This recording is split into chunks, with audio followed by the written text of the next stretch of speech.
Bueno, seguimos acá en el Health Leadership Summit y ahora vamos a hablar con Laura Krochik, que es presidenta de la Asociación Civil Argentina de Puericultura y Crianza. Hola Laura, ¿qué tal? Buenas tardes. Hola, buenas tardes, ¿cómo estás? Bien, ¿y vos? Muchas gracias por acompañarnos. Bien, muy bien. Primero que todo, gracias a ustedes por invitarme. Bueno, vamos a ir de lo más general a lo particular. Entonces, contanos un poquito qué hacen desde la asociación. La asociación es una asociación civil sin fines de lucro que lo que hacemos es trabajar en pos de la puericultura, la lactancia y la crianza.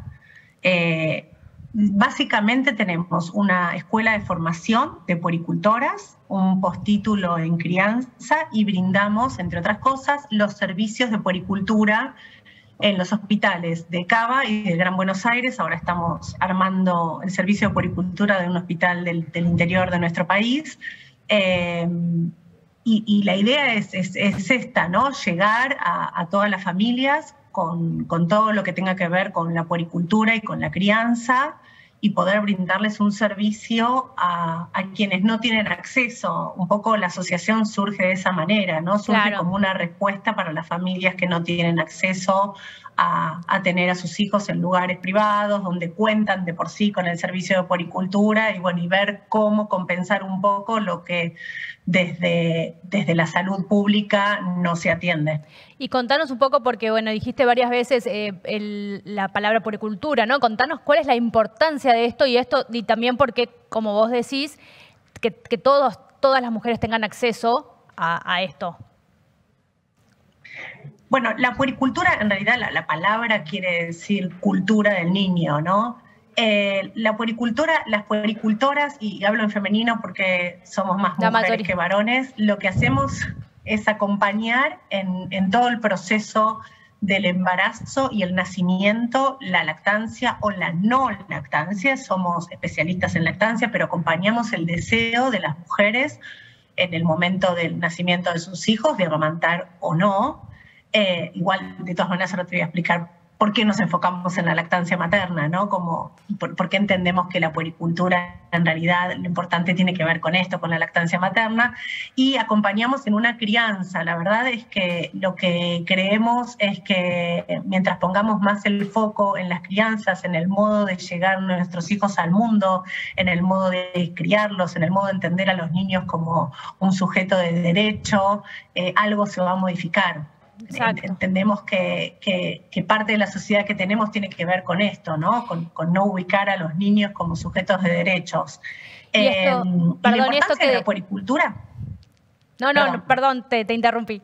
Seguí y después te hago la pregunta. No, digo que la importancia de la puericultura y de la lactancia materna tiene que ver con que la lactancia materna salva vidas. Exacto. Tiene que ver con que es un tejido vivo, que es imposible de reproducir, es como la sangre, por eso existen los bancos de leche humana como existen los bancos de sangre, porque es el alimento perfecto para la especie mamífera, porque cada mujer produce lo que exactamente su hijo necesita. Entonces, entendiendo que la lactancia materna salva vidas y que es un tejido vivo y que no hay manera de que ningún laboratorio lo pueda reproducir y que necesitamos bancos de leche para salvar a los prematuros que están internados en un hospital cuyas madres no le pueden dar de amamantar, digo, de ahí surge la importancia de la puericultura, ¿no? Porque si bien es un hecho biológico dar la teta y uno podría decir, bueno, ¿por qué una mujer necesita que otra persona la acompañe, la ayude, la oriente? Si es un hecho biológico, si tenemos tetas son para dar de mamar, producimos leche, es para nuestros hijos, pero es un hecho biológico que está muy atravesado por la cultura.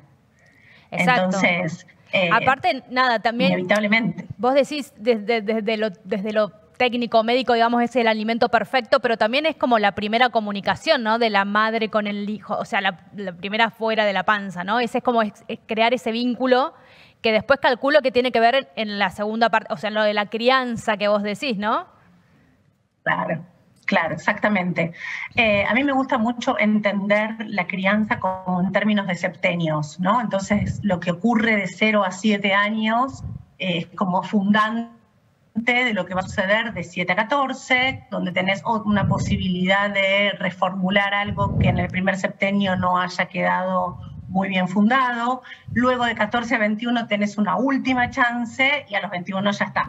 No tenés más chance de nada, ahí, mayoría de edad. Largá y que sea lo que Dios quiera. Es muy complicado. Exacto. Y contanos un poco, porque bueno, nada, obviamente que estamos saliendo de un periodo difícil de la pandemia, y la pandemia, en pandemia, digamos, todos estos términos de tanto de los nacimientos en pandemia, la crianza en pandemia, todo adquirió como una relevancia especial y también como que hubo muchos cambios, ¿no?, con respecto a esto.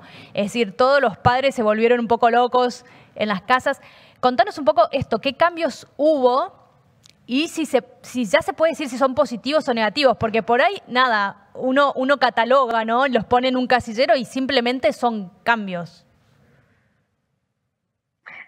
Sí, yo creo que hubo muchos cambios, sí, que algunos fueron positivos, otros no tanto. La realidad es que somos seres sociales y te voy a decir que los bebés que nacieron en pandemia, si el padre podía entrar al parto o otra madre o alguien acompañar a esta mujer que estaba pariendo, casi te diría que era el cuadro ideal. Claro. Porque una mujer sostenida por alguien y el bebé lo único que necesita es estar upa de su mamá, en contacto permanente, con la teta permanente, sin mucha mirada hacia el exterior y sin mucha mirada del exterior hacia él. Entonces casi que te diría que en ese contexto de una mujer muy contenida y acompañada, no estuvo mal, casi que fue como ideal, porque si su compañera o su compañero estaba en la casa con ella y no tenían necesidad de salir y de ir, era casi como ideal en ese momento. Después, al principio, hubo como un momento que fue muy ideal, donde los niños estaban todo el tiempo con su mamá y con su papá. Niños que tal vez pasaban muchísimas horas sin su mamá y su papá, y de pronto estaban su mamá y su papá todo el día en la casa. Entonces hubo como un movimiento ahí que se vivió como muy positivo. Los padres hacían consultas y decían, no, porque me di cuenta que mi hijo hace tal cosa y porque lo observé y entonces me di cuenta. Yo dice, pero ¿no te habías dado cuenta antes? Claro. La verdad que no, porque nunca había pasado tantas horas más que los fines de semana o el periodo de vacaciones. Entonces eso también fue muy interesante. Más allá de eso, te diría que todo lo demás fue muy complicado, muy complicado. Digo, siempre prefiero como marcar las cosas buenas, ¿no? Muy complicado, insisto, somos seres sociales. Para los adolescentes fue como... claramente para mí fue el grupo etario más dañado junto con las personas mayores. Para los adolescentes fue terrible, para los adolescentes estar encerrados en sus casas, sin su tribu, que es su sostén, con su madre y su padre, que son los dos adultos que menos quieren mirar en la vida. Tal cual. Fue como bastante complicado.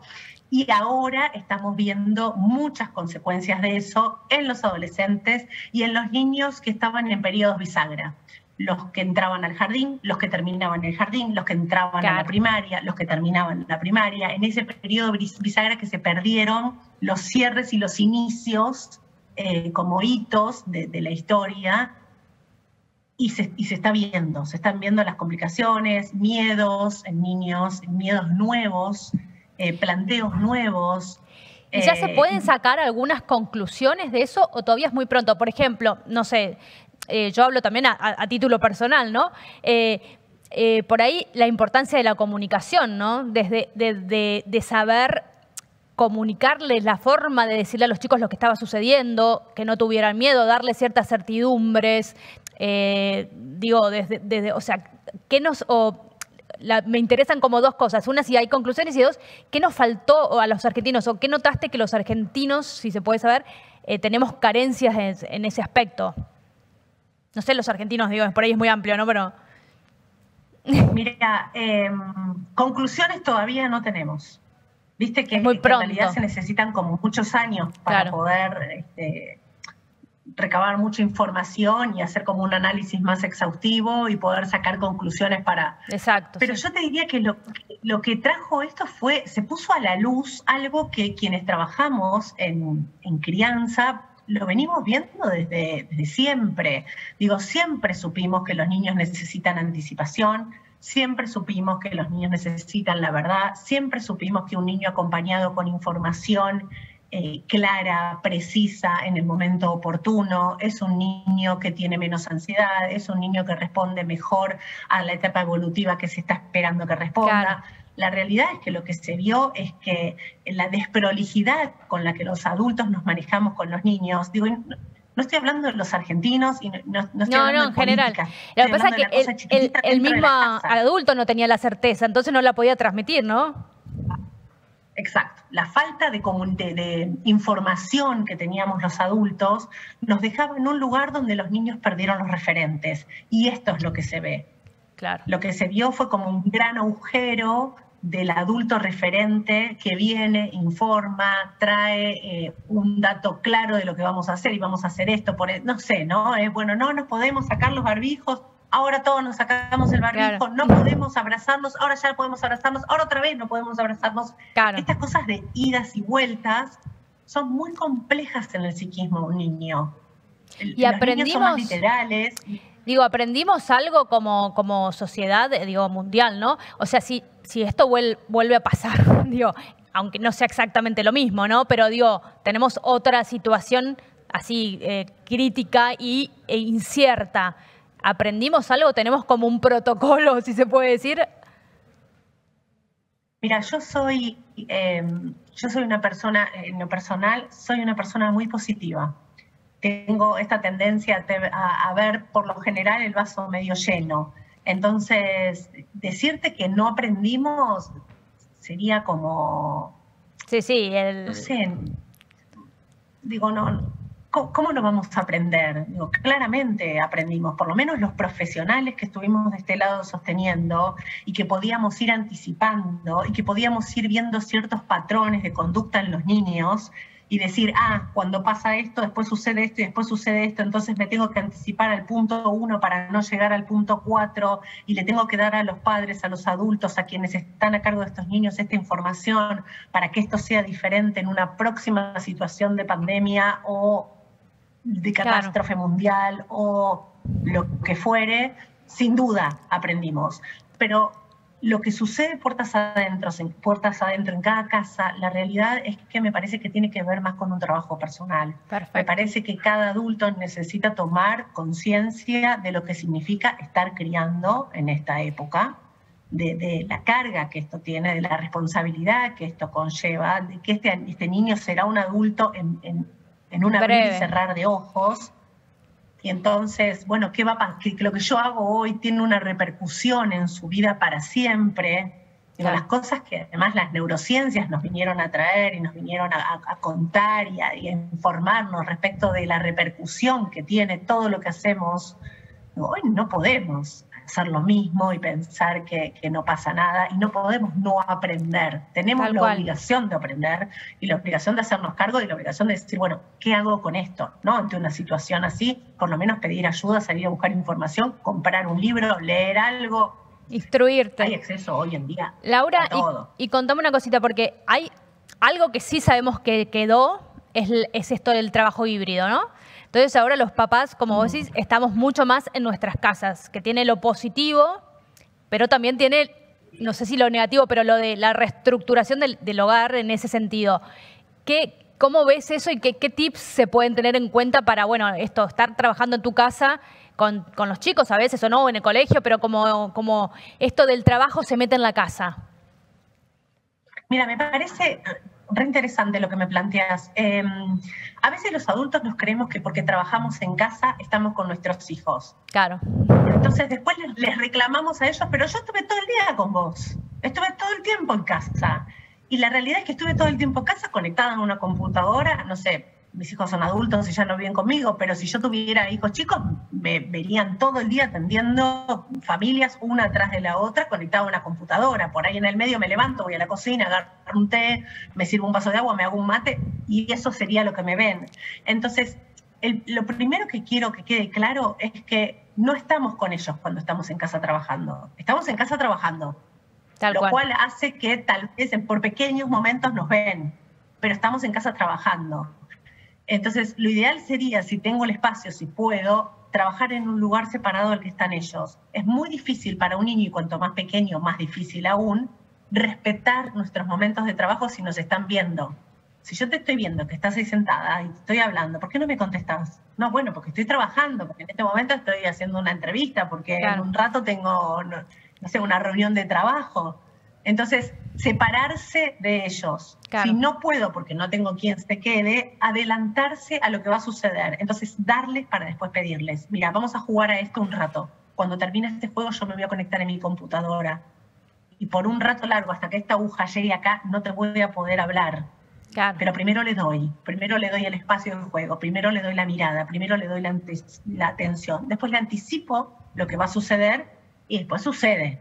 Y después pero también si yo de la nada saber cortar, que ¿no? suceda, es complejo. Y también saber cortar, porque cortar, digo, porque sí. Esto de que el trabajo se mete en la casa hace que el trabajo esté siempre en la casa, ¿no? 24 horas. Entonces saber también cortar y debo decir, bueno, ahora te toca, ahora estoy con vos. No hacer como los cortes. Y poder esto, hacerse cargo de cortar, ¿no? Claro. Digo, para quienes tienen un empleo en relación de dependencia, poder decirles a sus jefes, mi horario de trabajo es de 9 a 18, si vos a las 21 me vas a llamar, yo estoy sentada comiendo con mi familia, no te voy a poder atender. Digo, lo mismo que si cierro la oficina y me voy a mi casa. Claro, perfecto. Entonces, pero esto es desde nosotros, digo, no podemos esperar que el sistema nos diga, no te voy a... Somos nosotros los que tenemos que defender nuestro espacio, el espacio de nuestros hijos, el espacio de nuestra familia, nuestras rutinas, y no meter el trabajo permanentemente porque como trabajo desde casa lo puedo hacer. Tal cual. Fue muy difícil manejar esto en la pandemia, muy difícil. Perfecto. Laura, te agradezco muchísimo. Perdón, te agradezco muchísimo por tu tiempo. Me quedaría horas hablando porque hay muchísimo por hablar, pero bueno, seguramente tendremos otra oportunidad. Así que muchísimas gracias por acompañarnos. Un placer, gracias a ustedes. Gracias. Hasta luego.